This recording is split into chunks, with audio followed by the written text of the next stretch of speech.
What's the most unusual place you've ever played a show?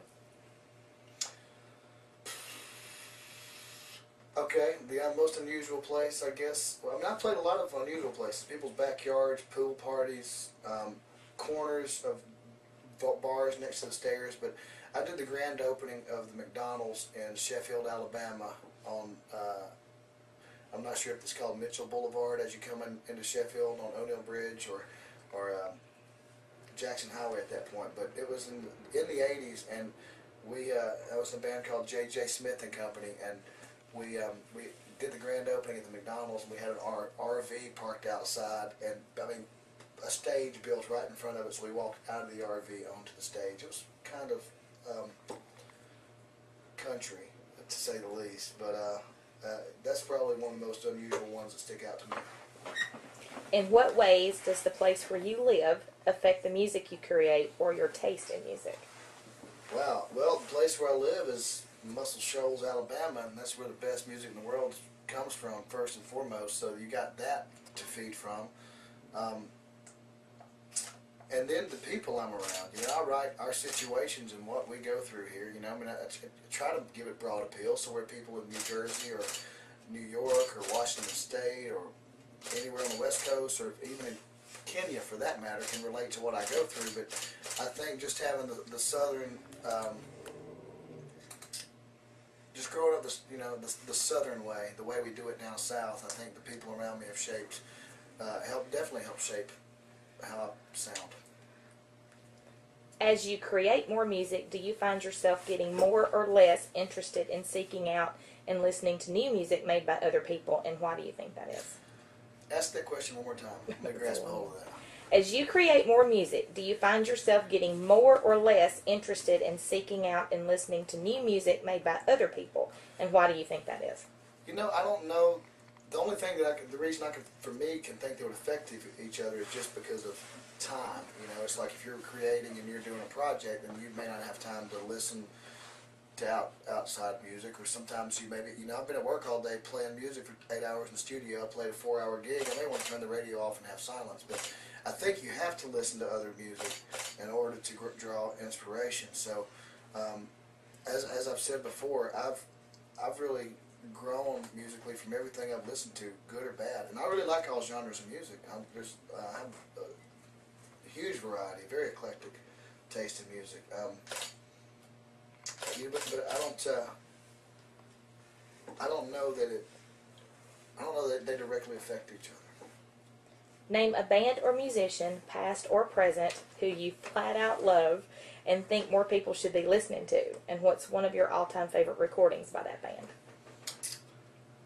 Zeppelin, Led Zeppelin. I think they probably have gotten their due, but I think any person who's never listened to a Led Zeppelin record has totally missed out on rock and roll and for what it is.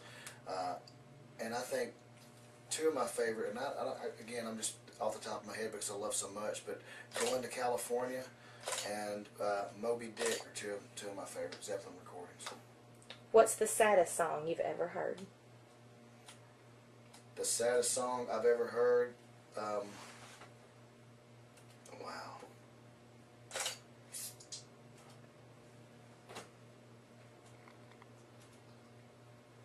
You know, that's tough. I don't know that I can answer that. Because there are a lot of sad songs out there. I would have to reflect on that one for a minute. That's a great question. I don't have an answer. Do you get nervous before a performance? No, I don't. I really don't. I get anxious.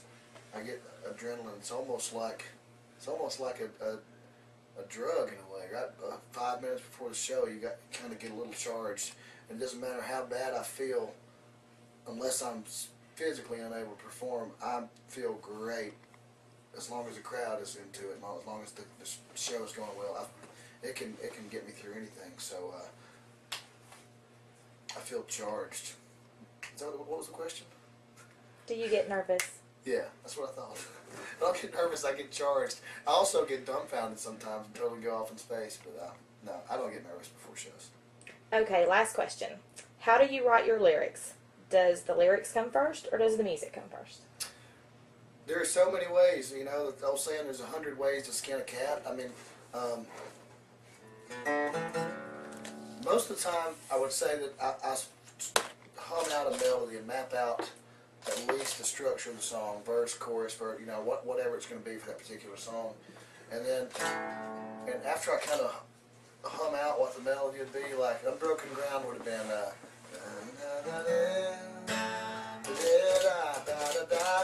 Of course, just all the syllables, okay, and how many syllables is it going to take, which I don't really break it down like that, but in essence, that was what it is. Let me tell you now, you know. So I usually do melody and structure first, and then let the lyrics follow. But sometimes I'll have an idea for a song, and I'll write lyrics out, and then go put music to it later. Sometimes it all comes at once, very rarely, but I've had it happen twice, where I actually just sat down and wrote a song as I played it, kind of live, in 3 minutes or whatever, as they say. I guess that's the best answer I've got.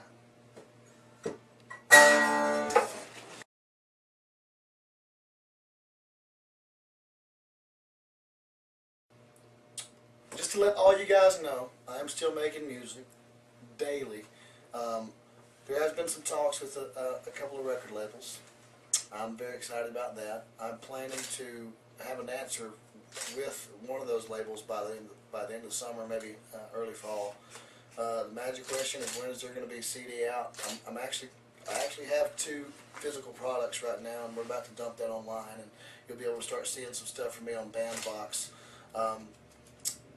Keep your fingers crossed and keep me in your prayers that one of these deals will work out the way it's supposed to, and hopefully I'll be coming to your town early next year. I'm ready to get back on the road and see all you guys and girls. So keep tooting the Gary Nichols train, and I'll come jam for you real soon.